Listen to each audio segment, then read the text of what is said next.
बातमी आता राजकीय आहे। मवियाचा आणखी एक आमदार शिंदेंच्या संपर्कात आहे का असा सवाल उपस्थित होतोय। कारण परिषदेचे काँग्रेस आमदार धीरज लिंगाडे यांना शिंदेंकडून ऑफर असल्याचा राऊतांचा दावा आहे। लिंगाडे नावाच्या आमदाराला 20 कोटींची ऑफर दिल्याचा मोठा दावा देखील राऊत करतायत। तर मला कोणतीही ऑफर दिली नाहीये, धीरज लिंगाडे यांनी राऊतांचे आरोप फेटाळलेले आहेत। समाधान हा अत्यंत महत्त्वाचा शब्द।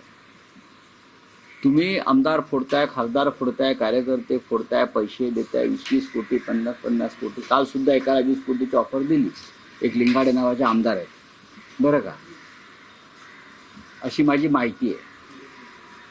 किती पाहिजे तुम्हाला? आणि मग इस्पितळात जाऊन स्ट्रेसमुळे दाखल व्हावं लागतं।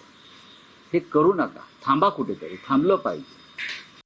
अशी कुठलीही ऑफर आणि कुठलाही फोडण्याचा प्रयत्न केल्याची जे स्टेटमेंट आहे ते मलाही आज सकाळीच कळालं। माध्यमांनी जे मला सांगितलं, मी जे हे केलं। आता माननीय संजय राऊत महाविकास आघाडीचे नेते आहे, त्यांनी असं स्टेटमेंट कसं केलं हा मलाही आश्चर्य आहे। परंतु हे साफ खोटं आहे। अशी कुठलीही ऑफर आणि कुठलाही फोडाफोडीचा प्रयत्न माझ्या संदर्भामधली जी काही स्टेटमेंट जे केलेलं आहे हे चुकीचं आहे।